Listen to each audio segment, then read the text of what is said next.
The first thing I remember about that night is the bass. It wasn't even music so much as a pulse that climbed up through the soles of my boots and made my ribs feel like they were participating. The club was all moving light and bodies and perfume, the air warm with beer and cologne and the kind of sweetness that comes from too many cocktails poured too fast.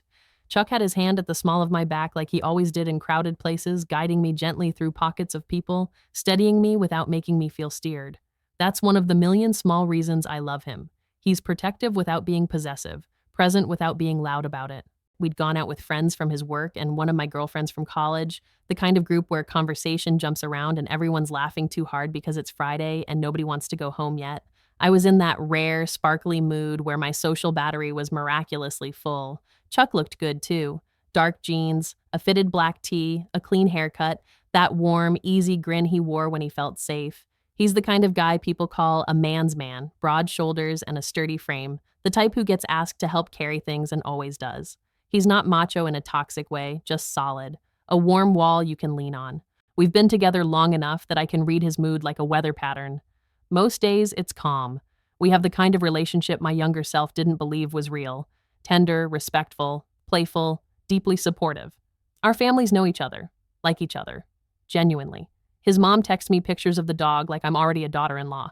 My dad calls Chuck kiddo and asks him about work projects like they're colleagues.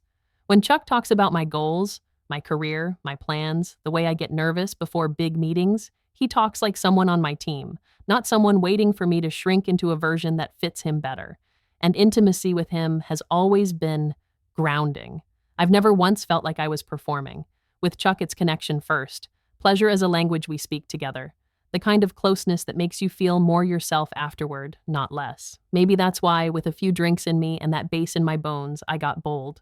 It started innocently, like most trouble does. One of our friends was telling a story about a disastrous first date, and someone joked about weird deal breakers. Another person said something about a guy who admitted he had a secret fantasy and then refused to say what it was. Everyone laughed, half teasing, half intrigued. I looked at Chuck and he was smiling, but it was the polite kind of smile that doesn't quite make it to his eyes. I leaned closer, my mouth near his ear because the music was loud. "Hey," I said with a little drunk bravery. "What are your fantasies?" At first I thought he hadn't heard me. Then I felt his body go still. It was subtle, just a pause in the easy sway of him, a slight tightening in his hand on my back. "What?" he said, and his voice came out rougher than I expected. I laughed lightly, thinking he was embarrassed in the normal way people get when they talk about sex in public. "Your fantasies," I repeated, like if you could say anything and it wouldn't be weird. The lights strobed, and for a second, I watched his face flicker between shadows and neon. His cheeks turned a deep red I'd never seen on him. He looked away, down at the drink in his hand, like it suddenly required his full attention. "Becca," he said quietly, "not here." My first reaction was surprise. Chuck is usually calm, unflappable. He's not prudish. He's the guy who will make a dirty joke in the kitchen and then blush after like he can't believe he said it out loud. But this was different. This was like I'd accidentally knocked on a door I didn't know existed, and behind it was a room he'd kept locked for years. I sobered a little, the way you do when someone you love looks suddenly fragile. "Okay," I said, immediately softer. "Hey, it's okay. We don't have to talk about it." But the curiosity had already ignited in me. Not the nosy kind, the caring kind. The kind that comes from loving someone and wanting to know them fully. He took a long sip, then cleared his throat. "It's nothing," he said, too quickly. "It's not nothing if it makes you look like you want to disappear," I said, and I touched his arm. "Babe, I didn't mean to make you uncomfortable." He nodded, still not meeting my eyes. "I'm fine." I knew that tone. It meant I am not fine, but I don't know how to be not fine out loud. We stayed a little longer because leaving abruptly would have turned into a whole thing with our friends. I danced, laughed, tried to keep it light, but my attention kept snagging on him. Chuck danced with me too. He smiled, he held me close, he kissed my temple once like he always does when he's affectionate. But something in him stayed pulled inward, like a curtain half drawn. On the ride home, the city lights streaked across the windows and the car smelled like cold night air. Chuck drove because he'd barely had anything to drink, and I watched his hands on the steering wheel, strong and sure. I watched his jaw, tight. I watched him swallow words he hadn't said. When we got to our apartment, The quiet hit us like stepping into a different planet. The club noise vanished. There was only the soft hum of the fridge, the creak of the floor when we kicked off our shoes.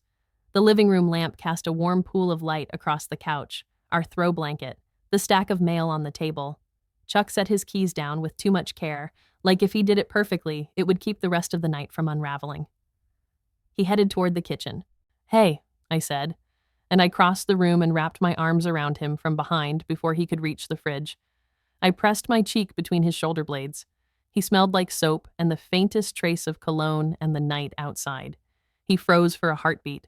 Then his shoulders dropped, a slow collapse of tension, and he leaned back into me like he'd been waiting for permission to stop holding himself up. "I love you," I said into his shirt. "Whatever is going on, I love you. There is nothing you could say that would make me not love you." He turned in my arms. His eyes looked glassy, not crying, just overwhelmed, like he was standing at the edge of a cliff. "You don't know that," he whispered. "I do," I said, and I meant it. "Try me." He exhaled through his nose, a shaky sound. He opened the fridge, grabbed a beer, and then just stood there holding it without opening it, like he needed something cold in his hand to stay anchored. "If I tell you," he said, barely audible, "you can't get mad, you can't leave, you can't look at me different." My heart squeezed. "Chuck," I said gently, "I might be surprised, but I'm not going anywhere." He stared at the floor for a long time, then he nodded once, like he'd made a decision. "I've always thought of myself as open-minded," he began, voice careful. "I knew I liked women. That's never been in question.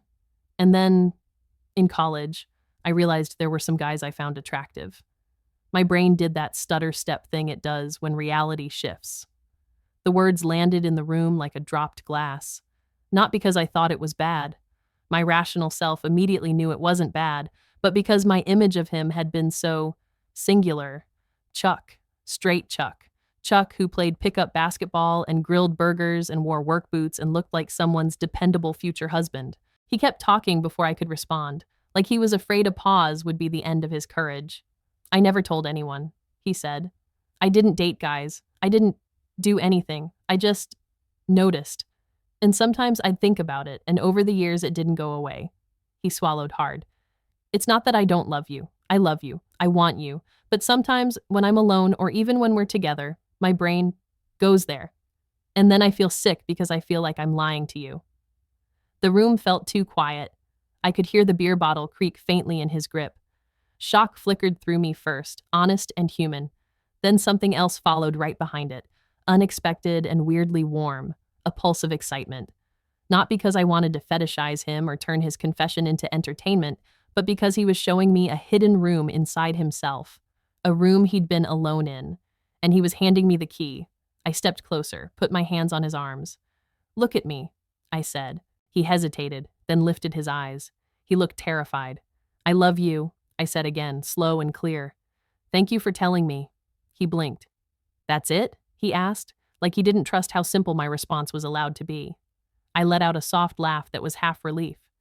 "No, it's not it. I'm surprised," I admitted, "because I didn't see it coming. And I'm processing. But I'm not mad. I'm not disgusted. I'm not leaving." He stared at me like he was waiting for the punchline. "Actually," I said, and I felt my cheeks heat in a way that wasn't from alcohol anymore, "I kind of think it's hot." He let out a disbelieving noise, somewhere between a cough and a laugh. "Becca, I'm serious," I said, and my voice softened because I could tell he wanted to believe me but didn't know how. Not in a tell me details right now way. Just the honesty, the trust, and yeah, the idea of you being more complex than I thought. I squeezed his arms. "It turns me on that you're telling me something real." He looked down and shook his head once. "I can't tell if you're messing with me." "I'm not," I said. Then I took a breath, because I realized if I wanted him to feel safe, I had to be brave too.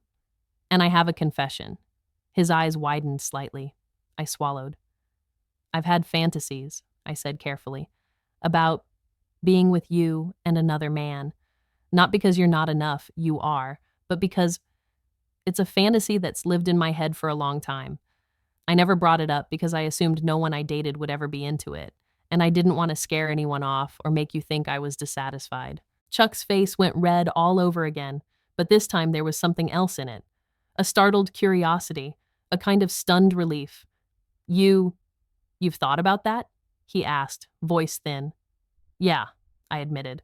And I've also thought about you being curious, and it not being something you have to carry alone. He stared at the wall behind me like his brain had to find somewhere to rest. Then he laughed once, sharp and breathless, like he couldn't believe the universe had just handed him something tender instead of punishment. I've literally been afraid of this conversation for years, he said, voice cracking. I've told myself if anyone knew, they'd think I was not a real man. I stepped closer until my body was pressed against his. Listen to me, I said. You are a real man, and you're also a whole person. And being attracted to more than one gender doesn't erase who you are. It just adds to you. His eyes shone. But you're not grossed out? No, I said firmly. I'm honored, and I'm honestly relieved you told me before it turned into resentment or shame you had to bury. He looked at me then with a kind of rawness I hadn't seen before, like he'd taken his armor off in the doorway and wasn't sure if he was allowed to walk around without it. I don't even know what I want, he admitted. Sometimes it's just a thought. Sometimes it's more. I've never acted on it. I've never even said it out loud. It's been safer as a fantasy. That makes sense, I said. And we don't have to do anything. You don't have to prove it. You don't have to label it tomorrow. We can just know it's there. He exhaled, long and shaky, and finally twisted the cap off his beer. He took a sip and seemed to realize for the first time that he could breathe. I sat with him on the couch, my legs tucked under me, his knee touching mine. I kept my hand on his thigh, a simple, steady point of contact. What scares you the most? I asked quietly. He stared at the bottle. That you'll look back one day and think I tricked you, he said. That you'll feel like you married someone who wasn't what you thought. I don't want to marry a cardboard cutout, I said. I want to marry you, the real you, the one who gets nervous and blushes and still tells the truth. He swallowed. And what if you want that fantasy more than I do? He asked.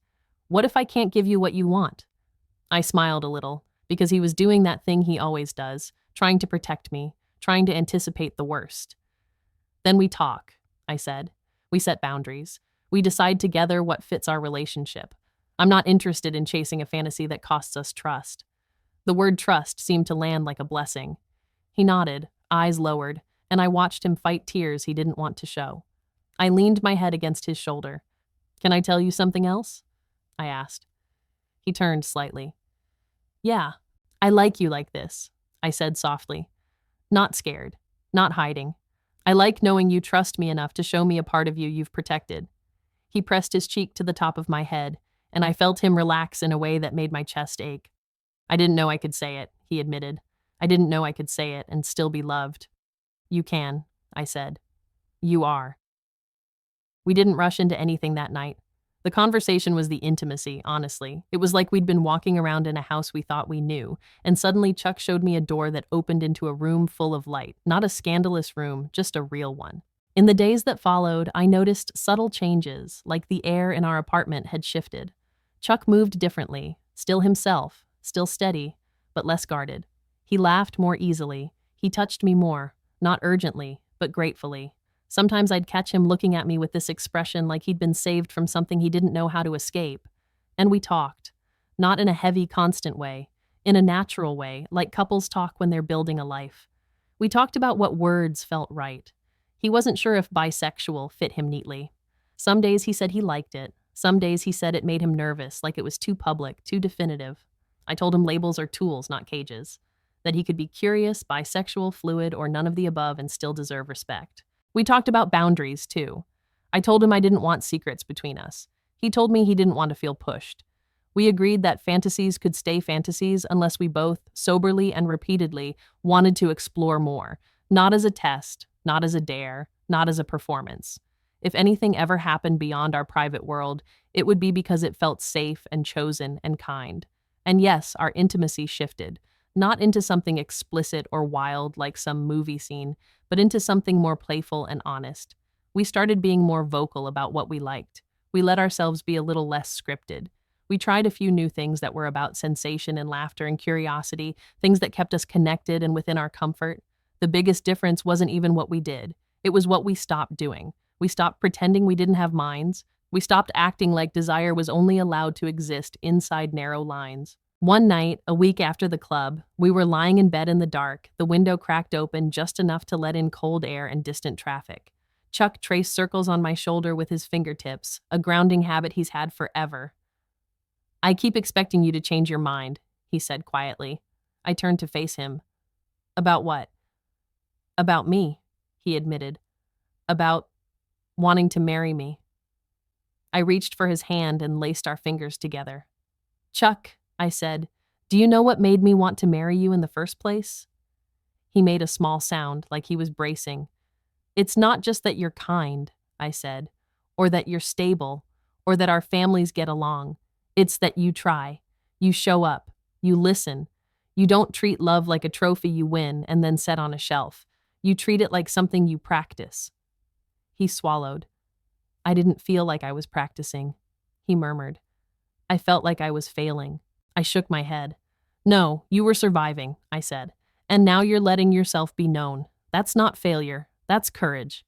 He stared at me for a long moment, then let out a breath like he'd been holding it for years.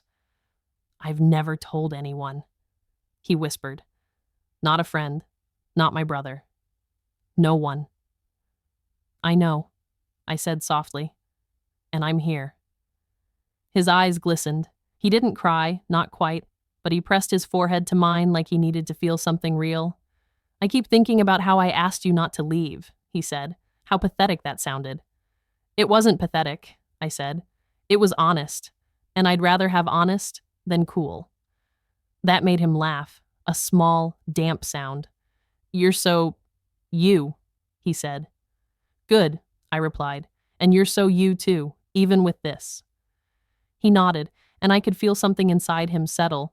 Not the end of uncertainty, but the end of loneliness. If there's a moral to this story, it's not that secrets always lead to some dramatic adventure or that every fantasy needs to be fulfilled. The moral is smaller, sturdier, and honestly more beautiful. Don't be afraid to be honest with your partner if your relationship is built on respect and care, because you might be holding your breath for years, convinced the truth will break you, when actually the truth is the thing that finally lets you exhale together. I thought I knew Chuck completely before that night. I knew his routines, his laugh, the way he squeezes toothpaste from the middle of the tube like a menace. I knew how he takes his coffee and how he gets quiet when he's planning something. But the night he told me his secret, I realized knowing someone isn't a finish line. It's an ongoing choice. It's the decision to keep opening doors, gently, with consent, and to treat what you find behind them with care. And when I picture the future now, weddings, families, long years, ordinary mornings, I don't picture perfection. I picture honesty. I picture a man brave enough to blush and say, "This is me," and a woman brave enough to respond, "I'm still here." That's the kind of intimacy that lasts.